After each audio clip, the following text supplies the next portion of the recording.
The first time the neighbors heard the screaming, they told themselves it was just another bad night. In the small wooden house at the edge of town, where the paint peeled like old scars and the porch sagged under years of neglect, lived a little girl named Alara. She was 9 years old, with eyes too old for her face and hands that trembled even when she was still. People in town knew her mother, Rena. They knew her temper.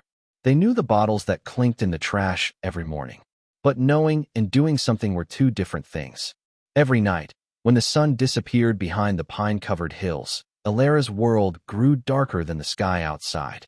Her mother's footsteps would grow heavier. Her voice would sharpen, and then the shouting would begin. "You're useless," Rena would scream. "You ruin everything." Alara learned to stay small, to make herself invisible. She memorized which floorboards creaked and which corners stayed in shadow. She learned to read her mother's mood by the sound of a sigh. But no matter how quiet she was, it was never enough. The bruises started small, hidden under sleeves, disguised as accidents. "I fell," she would whisper when her teacher asked about the purple mark on her arm. But the bruises grew darker, the excuses thinner. At school, Alara barely spoke. She flinched when someone raised their hand too quickly. She never invited friends over. She walked home alone, dragging her backpack as if it were filled with stones instead of books. Then, one winter afternoon, something changed. The mountain man came to town. His name was Caleb Stone, though most people simply called him Stone. He lived far beyond the last paved road, in a cabin tucked between towering pines and icy streams. He came into town only once every few weeks for supplies: flour, coffee, salt, and sometimes a stack of old paperbacks from the thrift store. He was tall, broad-shouldered, with a beard streaked with gray and eyes that seemed to study the world more than judge it. Children whispered about him. Adults nodded politely but kept their distance. He didn't talk much, didn't smile often, but he paid in cash and caused no trouble. That afternoon, the snow had just begun to fall when Alara stepped out of school. She wasn't wearing gloves. Her coat was too thin. She wrapped her arms around herself and started the long walk home. Halfway down the road, she slipped on a patch of ice and fell hard. Her books scattered across the frozen ground. She didn't cry out. She never cried out. A pair of heavy boots stopped beside her. "Careful," a deep voice said. She looked up, startled.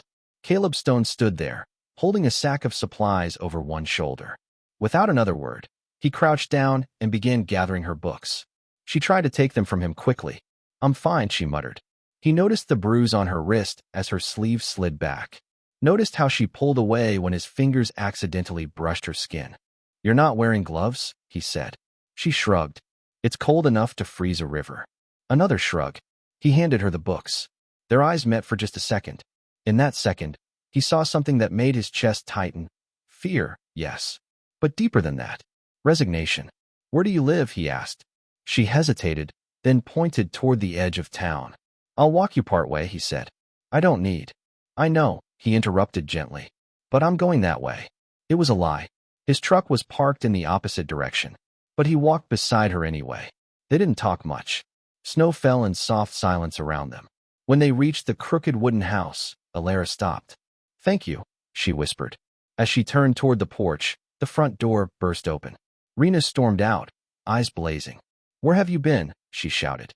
Her gaze shifted to Caleb. "And who is this?" Caleb straightened to his full height. She slipped on the ice. I helped her up. "I don't need strangers interfering," Rena snapped, grabbing Alara's arm roughly. The girl winced. Caleb saw the way her fingers dug into that small arm. "Easy," he said quietly. Rena laughed bitterly. "Mind your business, mountain man." She dragged Alara inside and slammed the door. Caleb stood there for a long moment, staring at the house as the snow thickened around him. That night, the screaming was louder than usual, and Caleb heard it. He had driven back toward the mountains, but found himself unable to shake the image of the girl's eyes. Instead of turning onto the dirt road that led to his cabin, he parked near the edge of town. When the first scream tore through the night air, he froze. When the second followed, sharper and more desperate, something inside him snapped. He marched to the house and pounded on the door. The screaming stopped. Rena yanked it open. "What do you want?" Behind her, Alara stood trembling, a red mark blooming across her cheek. Caleb's jaw tightened. "She's coming with me." Rena blinked, then laughed. "You think you can just take my daughter?" I think, he said, his voice low and steady, that if you lay another hand on her, you'll answer for it. Get off my property. But neighbors had begun to turn on their porch lights. Curtains shifted. Eyes watched. Caleb stepped forward. Call the sheriff, he said. Let's all talk. Rena hesitated. She thrived in shadows, not spotlights. Alara looked between them, confused and terrified. Caleb knelt down to her level. Do you want to come with me? He asked softly. Her mother scoffed. Don't you dare. But Alara spoke. Barely audible. Yes. The word hung in the cold air like a fragile promise. The sheriff arrived 20 minutes later. There were questions. There were accusations. There were tears. And when the sheriff saw the bruises, old and new, his expression hardened. By midnight, Alara sat in the front seat of Caleb's truck, wrapped in a thick wool blanket. The sheriff had contacted Child Services. An investigation would begin. For now, Caleb was approved as a temporary guardian. His record clean, his reputation quiet but solid. As the truck pulled away from the house, Alara didn't look back. The drive into the mountains felt like crossing into another world. Snow-covered trees lined the narrow road. The sky shimmered with stars untouched by city lights. Caleb's cabin was simple but warm. A fire crackled in the stone hearth. Shelves of books lined one wall. A rocking chair sat near the window. This can be your room, he said, opening a small door. Inside was a neatly made bed with a patchwork quilt. She stepped in slowly, as if afraid it might disappear. You're safe here, he said. Safe. The word felt foreign on her tongue. The first few weeks were quiet. Alara barely spoke.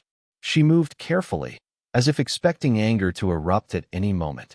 When Caleb raised his voice to call her for dinner, she flinched. He noticed, and he adjusted. He learned to knock before entering her room, learned to speak gently, learned to leave space for silence.